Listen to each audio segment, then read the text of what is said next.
Toujours au salon Pro Light and Sound 2017 de Francfort et j'ai le plaisir d'être sur le stand Smoke Factory avec Benny. Hi Benny, how are you doing? Hello, I'm fine. Good. Let's start with some new features, and that's on a famous Tour Acer 2, which is already a very well-known and more and more successful in France, which is a good news. This is good, yeah. It's a very nice machine. It's available into a flight case. Yeah, we have a few different versions of flight case. We have the box version for like theaters, if we do it just on the stage and put it back on the shelf. And we have like the standard one, the fennel brown. It's the cheapest cased one. Then we have it in black, and you can also get it in every other color if you want to. So it's with delivery time, because pink we normally don't have in stock. And well, too bad. Too bad, yeah. And also there's the M-Tone case version for the really hard touring. So let's say we have a variety of really a whole range of various flight cases, which is good news. And then this year we have got a new option, which is I think very interesting, which is the WDMX integrated receiver unit. What is it all about? Yeah, it's a wireless solution board inside, so it's compatible with all wireless solution sender transmitters. And CRMX as well. Yeah, I think so, yeah. So yeah, and the special thing about this is, so you get the signal here, and you also can use the DMX out while with a cable. So, yeah. Which means if a guy has, for instance, it's always a last minute thing, you put up all your rig, and then at the last minute you realize, oh God, public is coming in 5 minutes, and I didn't plug the obviously the Acer machine, because that's the last minute thing. Yeah. And then not only you can plug it in every available plug in the wall somewhere on stage, but also if you have an extra maybe button or for lighting up some backlights behind the drummer or something. So at least you can also have the DMX out coming out and really working to maybe do anything else and have maybe this DMX out usable for other DMX devices. Yes, correct. So you can put the hazer behind the drummer and put a line with some lights, so you have light behind the drummer for some. Yeah, because for instance it's too late because the light rig is already up. Yes. The DMX line is upstairs. Okay. And you don't have to pull a cable down. Exactly. That's good. Okay, that's first, I would say, nice little option. Also, we have another option here, which is, I think, a true one. Yeah, it's the power control one. Mm-hmm. So we updated the latest Tour Acer version to this. So every machine that is... Was it a big demand? Yes. So because if you're hard touring, you have a lot of cables, and sometimes you put the hazer somewhere and the cable is a bit too short, like maybe just 10 centimeters. So now you can change just the cable, so you have the big box with all your cables in, and so it's all new manufacturers, lights and so on, they all go on the true one. They all go on the true one because it's IP, and most lights now are IP also. So yeah, so it's good that you are standard now. Exactly. Stuff. Yeah, the hazer is not IP, so we don't actually need the IP plug, but everyone uses it now. So yeah. Okay. Exactly. So from now on, every time you sell a Tour Acer 2, that will be with the new socket. Yeah, exactly. The cable is thicker and longer, so we have a 2.4 meter cable, which should be long enough. Only at least you can really not be stuck to the nearest mains plug. Yeah. Only exception with the wireless solution, because there's no space for the Neutrik. So this will have still the fixed cable. Mm-hmm. But at least you can have the choice. Yes. Okay.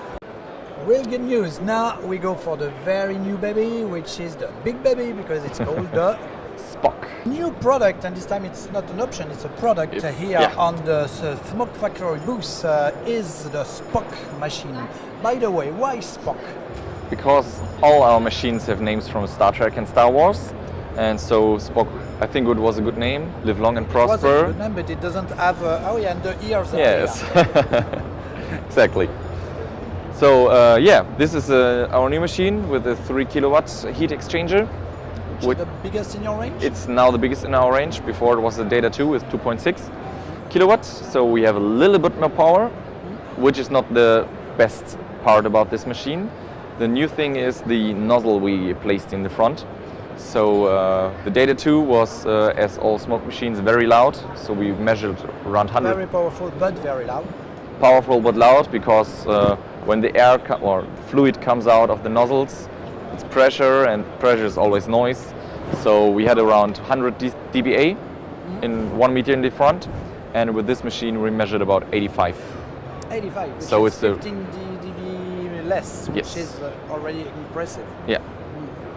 And the thing is, it seems from what we can see on the image now, is that the volume, I would say the diameter maybe of the smoke output is not exactly the same. It seems bigger here. Yeah, because we have 400 watt more power, and it's because of the plate we put in the front. It's not so much pressure, so it's not shooting that far. But because of the small holes we put in there, it looks more cloudy, so more like clouds. It's fluffier, and so it looks like more volume. Of course, we have a bit more power from heat exchanger. And a special thing is that we have 20 holes in here. If we put them all together in the middle, the fog will look gray. So we need to separate them a bit, so the fog looks white. So we need as much as cold air as possible to go together with the aerosol. So the three major points would be more silent, volume in terms of output, and also a whiter kind of smoke. Yeah, it's a white smoke, so it depends on which fluid you use. Of course, we have now a fast fog which has a low glycol, so this is not looks as white as possible. So if we use a really thick, heavy fog, it looks even much whiter. And another special thing is that we have two pumps in here, a small one and a big one. So the small one gets the volume from 0 to 30%. So you have a very fine adjustment in the lower range. And from 30% on, the big pump comes in and takes over. And so we have the huge output in the upper. Which means the linearity of the control is even better. Yes. And you have, like in the old machines, if you only have a big pump, it's a pump that goes like tock, tock, tock. So the smoke also comes, when you put it down like on 5%, it also like pop, pop, pop, the smoke comes out. And with this machine, you have a very continuously smooth output. So more continuous, and also the linearity is much better. Yes. And there's also a very, very nice display menu behind, which means also there's a lot of bells and whistles on the control side, including new types of control. Yes, correct. So the touch display now gives us the possibility for the user to make it more individual. So things we had to set in the front in our factory, we have to program it on the CPU. There, for example, you can now change the pump mode.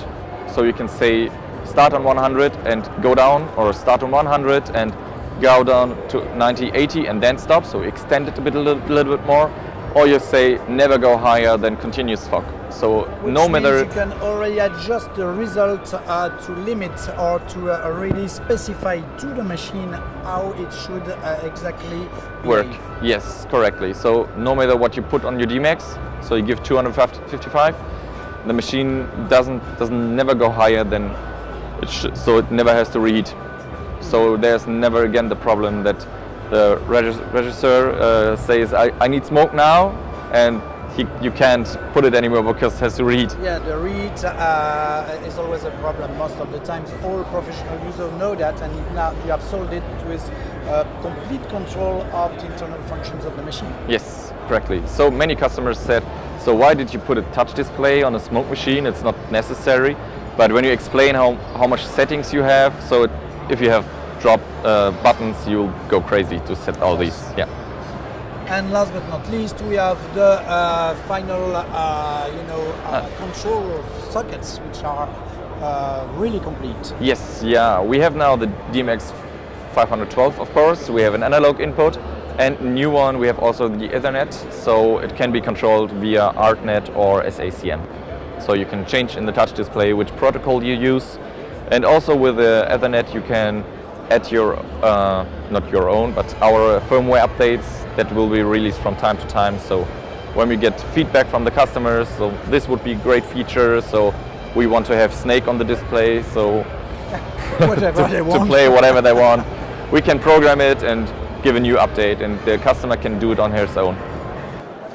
Thanks, Benny. Merci, Benny. My pleasure. Donc c'était donc la Spock qui est la nouveauté de chez Smoke Factory et vous la retrouvez à la boutique sur www.lat-ross.com.